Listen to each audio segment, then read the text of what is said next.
Hello, I'm Severin Suzuki speaking for ECHO, the Environmental Children's Organization. We're a group of 12 and 13-year-olds trying to make a difference. Vanessa Seti, Morgan Geisler, Michelle Quigg, and me. We've raised all the money to come here ourselves, to come 5,000 miles to tell you adults you must change your ways. Coming up here today, I have no hidden agenda. I am fighting for my future. Losing my future is not like losing an election or a few points on the stock market. I am here to speak for all generations to come. I am here to speak on behalf of the starving children around the world whose cries go unheard. I am here to speak for the countless animals dying across this planet because they have nowhere left to go. I am afraid to go out in the sun now because of the holes in our ozone. I am afraid to breathe the air because I don't know what chemicals are in it. I used to go fishing in Vancouver, my home, with my dad, until just a few years ago we found the fish full of cancers. And now we hear of animals and plants going extinct, every day vanishing forever.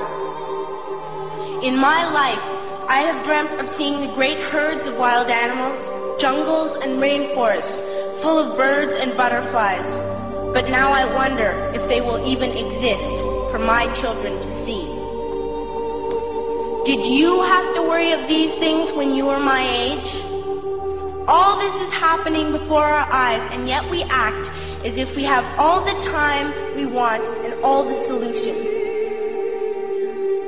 I'm only a child and I don't have all the solutions. But I want you to realize neither do you. You don't know how to fix the holes in our ozone layer. You don't know how to bring the salmon back up a dead stream. You don't know how to bring back an animal now extinct. And you can't bring back the forest that once grew where there is now a desert. If you don't know how to fix it, please stop breaking it.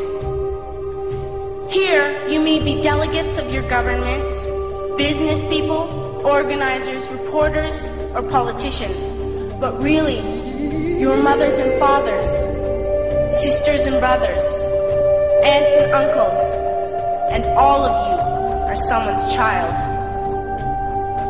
I'm only a child, yet I know we are all part of a family, 5 billion strong, in fact, 30 million species strong.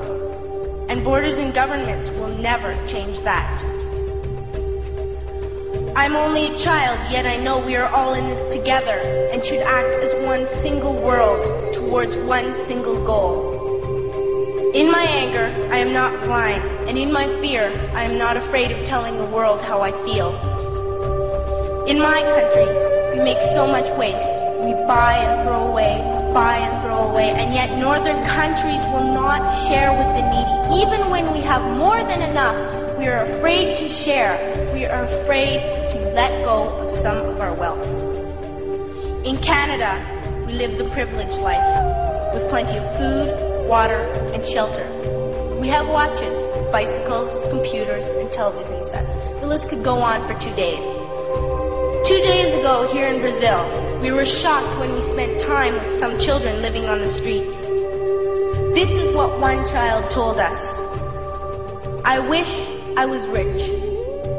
And if I were, I would give all the street children food, clothes, medicines, shelter, and love and affection. If a child on the streets who has nothing is willing to share, why are we who have everything still so greedy? I can't stop thinking that these are children my own age, that it makes a tremendous difference where you are born. That I could be one of those children living in the favelas of Rio. I could be a child starving in Somalia, or a victim of war in the Middle East, or a beggar in India.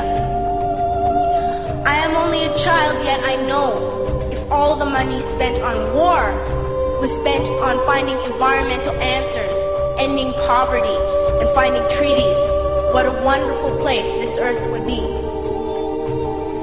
At school, even in kindergarten, you teach us how to behave in the world. You teach us not to fight with others, to work things out, to respect others, to clean up our mess, not to hurt other creatures, to share, not be greedy. Then why do you go out and do the things you tell us not to do?